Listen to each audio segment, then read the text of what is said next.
তুমি কান্দাও ভক্তের জীবন ও বাহের পাগলা কবে পাবো দরস্তা ও বাহের পাগলা আমায় কবে দেবে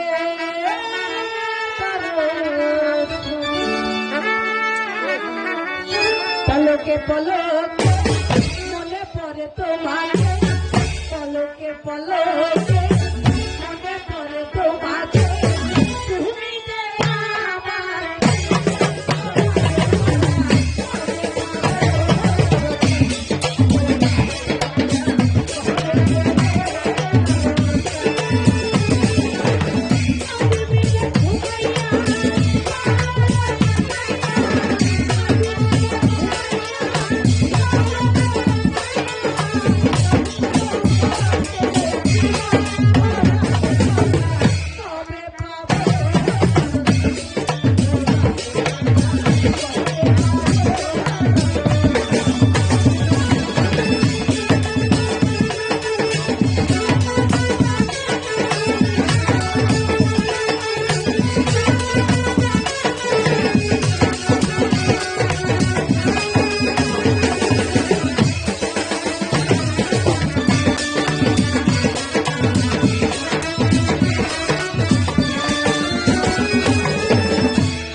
একই স্বপ্ন দেখিলাম আমি।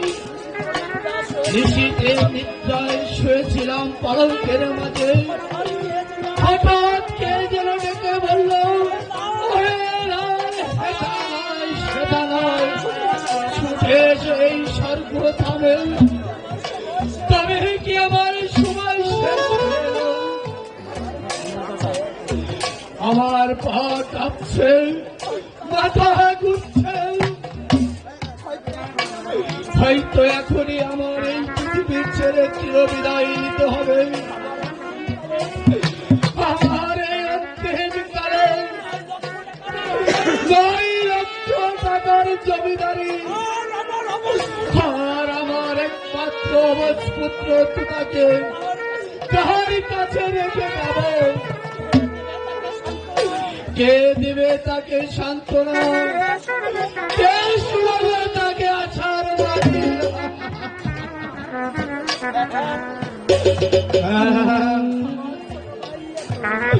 আমার ছোট ভাই দলুর হাতে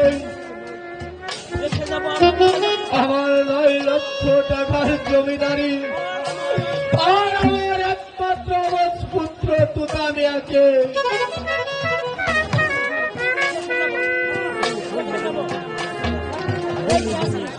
এই কে আছিস? আব্দুল হামিদকে পাঠিয়ে দে। দেখেছেন যাও আব্দুল হামিদ, এই মুহূর্তে আমার ছোট ভাই তলবিয়া আর আমার অবজপুত্র তুতাকে নিয়ে এসো। তাই করছি বড় হুজুর।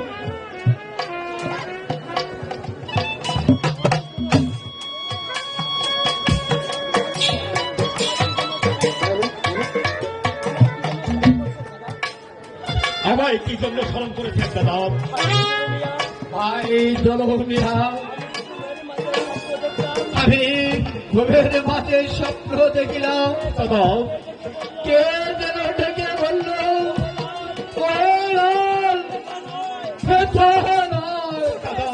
ছুটে দাদা তুমি কি বলছো দাদা?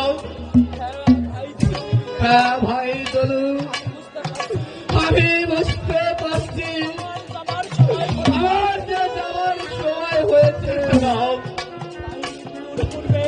তাই মৃত্যুর পূর্বে আমি তোমার হাতে 3টি দায়িত্ব দিতে চাই ভাই। বলো ভাই রাজি? আমি তোমার প্রত্যেকটি কথা আমি অক্ষরে অক্ষরে পালন করবো দাদা। বলুন দাদা, আপনার বাকি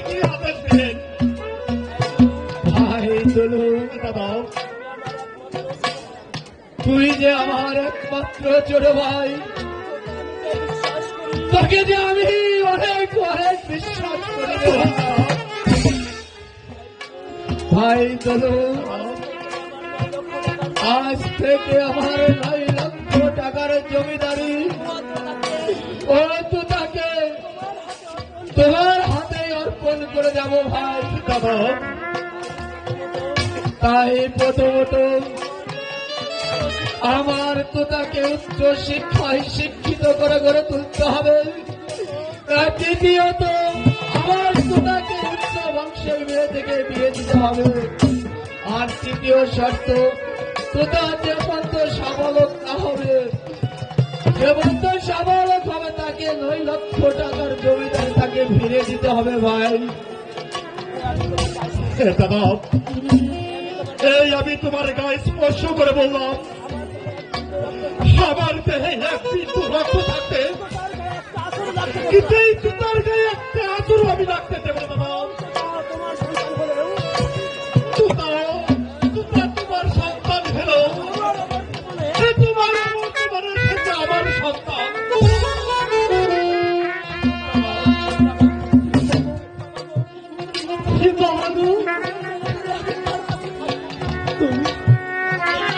তুমি চলে গেলে আমি কার কাছে থাকবো? আর কে ভাই আমাকে বলে ডাকবে? আর কে ভাই আমাকে লালন পালন করবে?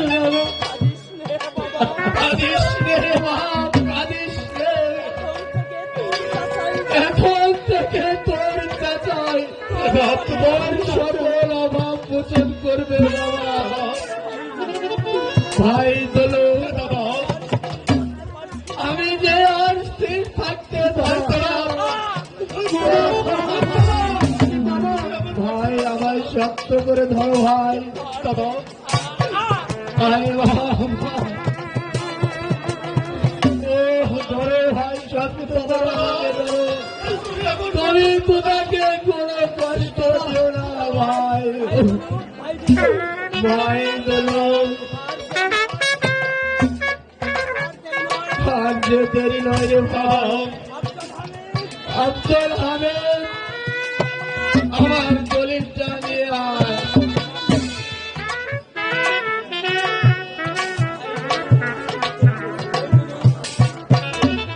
ভাই চলো দাদা এই দলিল খানায় একটি সই করে দাও ভাই। দাদা নে নে ভাই। দাদা কৃষ্ণ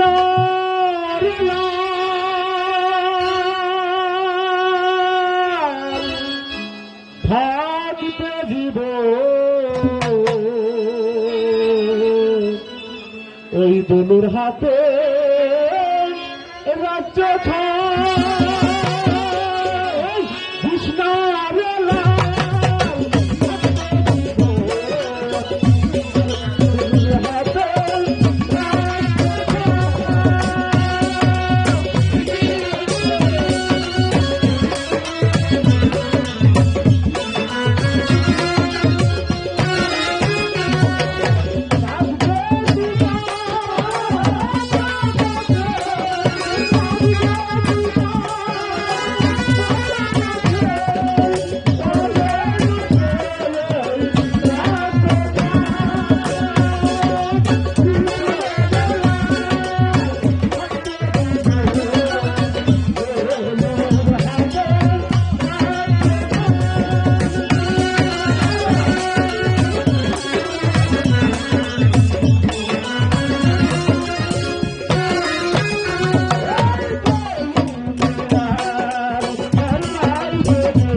কর্ণপাত করো না বাবা। আর কথাই বলে আর পাগলে কি না খায় আর ছাগলে কি না খায়। বাবা আমি সই করে দিচ্ছি। ভাই দাও দাও।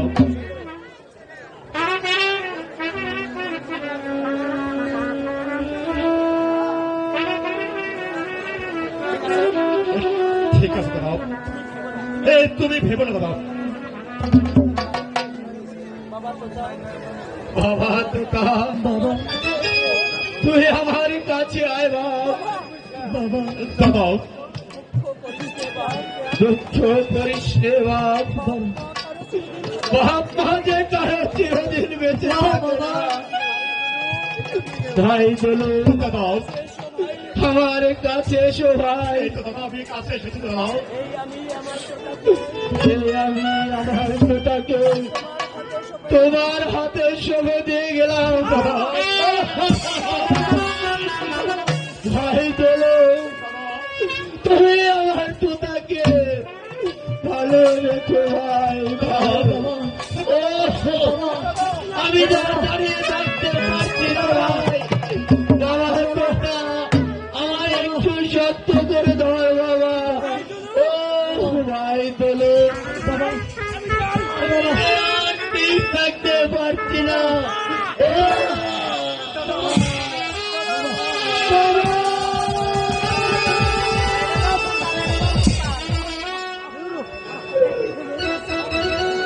কি তুমি করলে বাবা?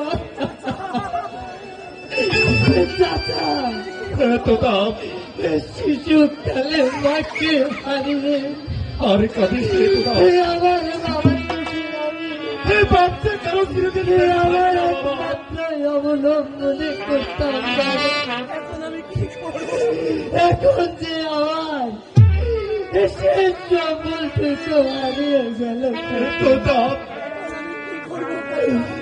টাকা এখন আমি কি করবো? তোতা কোথায় যাবো?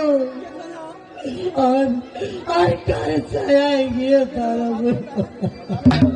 তোরা তোতা আমি বাবাকে ছেড়ে কোথাও যাবো না। আমাকে ছেড়ে দে বাবা।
তোমার বাবার সব কাজের ব্যবস্থা করি। না কাকা, আমি আমার পিতাকে ছেড়ে কোথাও যাবো না কাকা। তুমি কেঁদে আসতে হবে। আমাকে ছেড়ে দিন কাকা। তোমার বাপ চলে গেছে, আমার কি হয়েছে? তোমার বাপের সকল অভাব যে আমি তোমাকে মোচন করে দিলাম।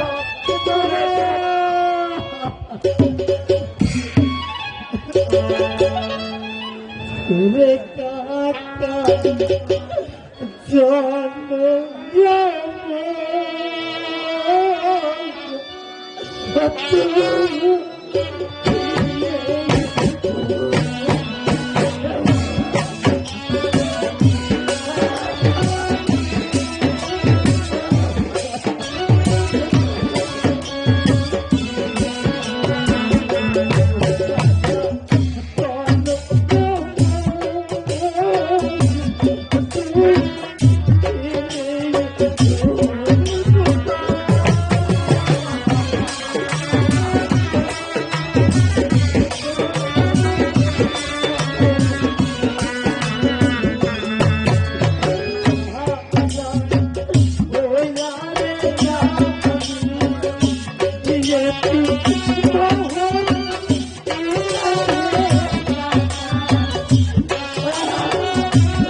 হাই বাপ, তুই আমার কাছে আয়।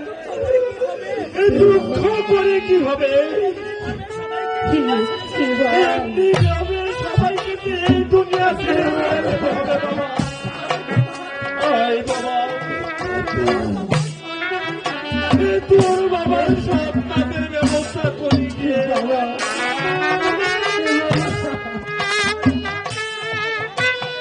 বাবা, বাবা, আয় বাপ, বাবা, বাবা,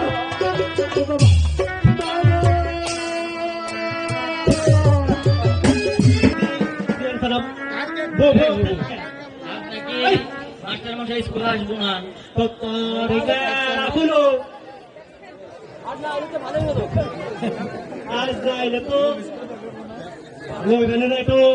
তাহলে চল আমরা রূপবান গান গাই। হোক বেটা,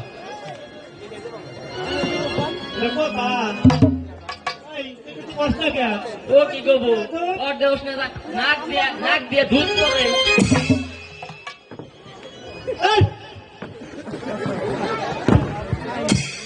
বেটা তুই নাম। নাতি বইলা কিন্তু কিছু কইতাছি না হলো। আমি না রে, তোমার তো নানি নাই, আমি কি জানি না। ওই কি রে, আমার তো নানির অভাব নাই এই জায়গায়, সবাই আমার নানি।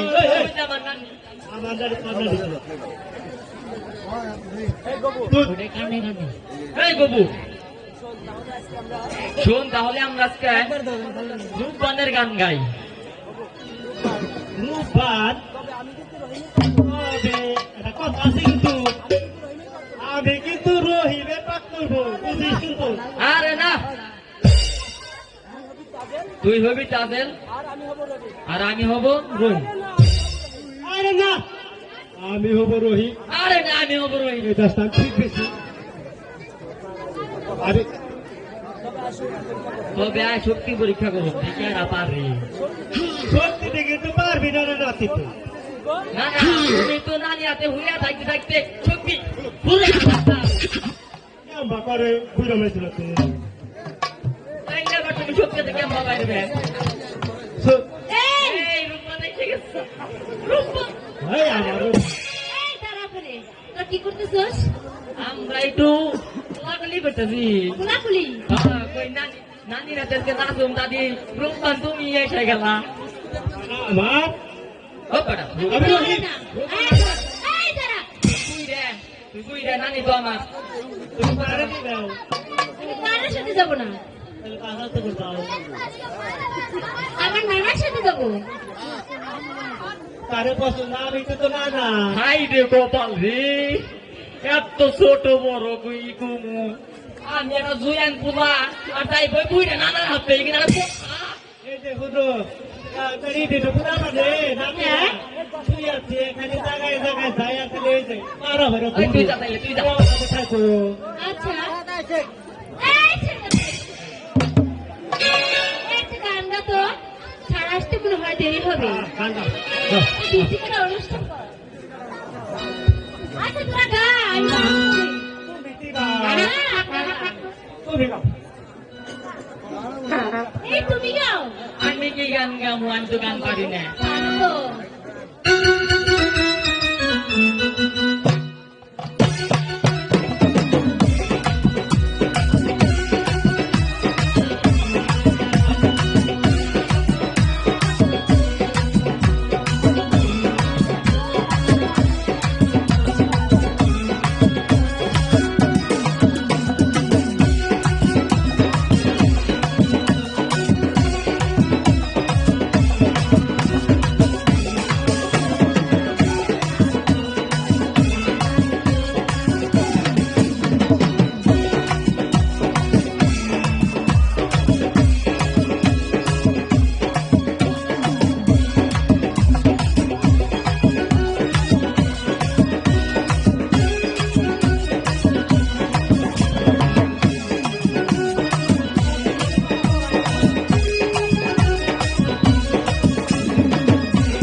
শেষ করে ফেল। বস, কিন্তু একবারে হার পুরো করে দেবো। না স্যার, আমরা একটু বিনোদন করলাম। ঠিক আছে, সামনে দাঁড়িয়ে বস। এটা করো। পড়বো কোথা থেকে পড়বো, কোন জায়গা থেকে পড়বো? তবে কি আপনার ধারে পড়বো? বই তো সব পড়েই ফেলেছি, বই সব শেষ। রে এ গরু আইলো কোন দিকে? তুই গরু নাকি রে? আবার একটু সরে বলো তো। সকালে উঠিয়া আমি আম বাগানে চলি, আম না পাইলে আমি ঝাড়ের কান বলি।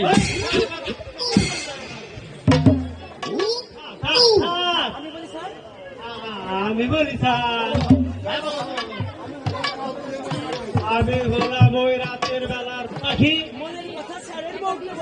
মনের কথা ওই সারের বউকে কানে কানে বলি।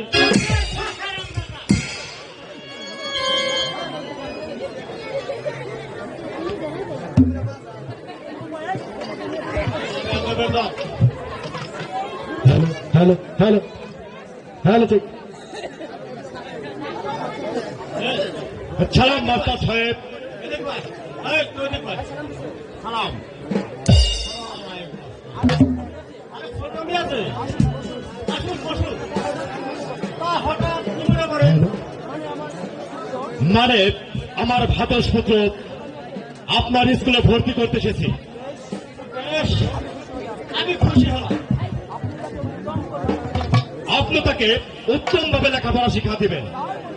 কিন্তু আমার বলতে হবে না ছোট ভাই। আচ্ছা মাস্টার সাহেব, আপনার স্কুলের ভর্তি ফিস এবং মাসিক বেতন কত? এই ভর্তি ফি 10 টাকা আর বেতন 5 টাকা, মোট 15 টাকা হলে চলবে। ঠিক আছে, আমি আব্দুল হামিদকে দিয়ে পাঠিয়ে দিচ্ছি। আসি, সালাম মাস্টার সাহেব। তোমার মিয়া, তুমি এদিকে বসো।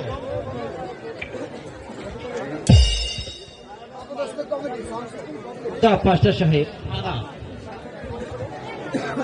হঠাৎ তুমি না করে মানে আমার বউ এগুলোকে আপনার স্কুলে ভর্তি করতে চাই। বেশ, এ তো আনন্দের কথা। হ্যাঁ, তা আপনাকে কত দিতে হবে মাস্টার সাহেব? ভর্তি ফি 10 টাকা আর মাসিক বেতন 5 টাকা, 15 টাকা হলে চলবে। ঠিক আছে মাস্টার সাহেব, এই নিন। তবে মাস্টার সাহেব, আমার বোন ভনুকে একটু ভালোভাবে লেখাপড়া শিক্ষা দিবে, এটাই যে আমার অনুরোধ। চলি মাস্টার সাহেব। দাদা, বলো, তুমি এদিকে বসো। এই বাবু, বাবু, এই বানান করা স্কুল।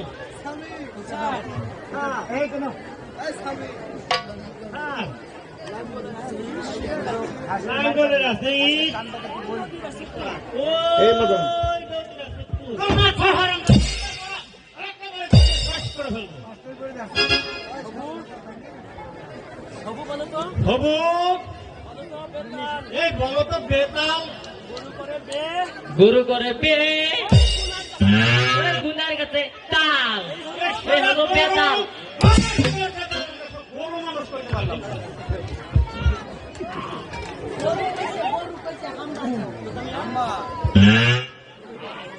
তোতা মিয়া, জি বলুন স্যার। বলো তো, একটি গাছে 10টি পাখি, সেখান থেকে বন্দুক দ্বারা একটি পাখি মেরে ফেললে কয়টি থাকে? এ যে খুবই সহজ প্রশ্ন স্যার। একজন শিকারী যখন বন্দুক দ্বারা গুলি করে একটি পাখি শিকার করবে, ওই গাছে আর এই 9টি থাকবে না, আর 9টি থাকবে স্যার। হলো না, হলো না। ঘনাই, বলুন স্যার, তুমি বলো তো। ওই গাছের একটি পাখিও থাকবে না স্যার, রাইট। কারণ গুলির শব্দ পেয়ে বাদ বাকি 9টি পাখি ভয়ে উড়ে পালিয়ে যাবে। সাবাস। শোনো দাদা, সমস্যা একটা, মেয়ের সাথে তুমি লেখাপড়ায় পেরে উঠলে না। না পারারই কথা দাদা, তুমি তো জমিদারের ছেলে, লেখাপড়া তোমার দ্বারা হবে না। না মানে বলছিলাম কেন প্রশ্ন না হয়। লেখাপড়ার ইচ্ছে থাকে তাহলে ভালো করে পড়ে এসো, নচেৎ স্কুলে আর এসো না। আজ সকলের ছুটি, এই সবাই এসো।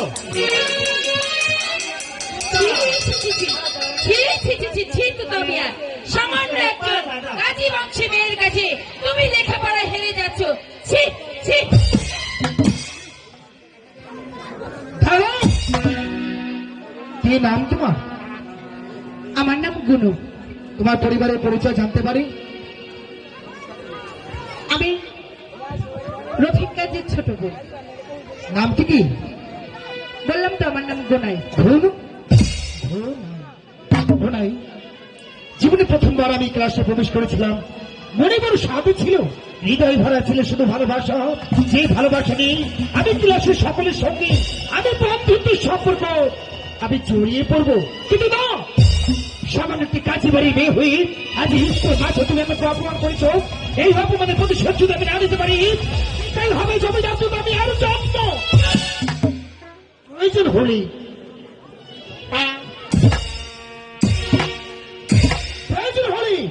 আমি তোমাকে বিবাহ করি, এই অপমানের প্রতিশোধ আমি করাই গন্ডা আদায় করব।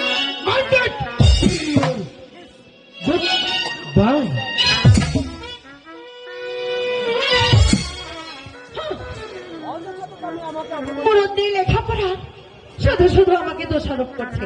আমাকে বাড়ির মেয়ে, আমিও দেখে নেব কত ধানে আসলে কত চাল হয়। তোমাদের যদি চাল জানা থাকে 1.5 কেজি, আমাদের 16 কেজি।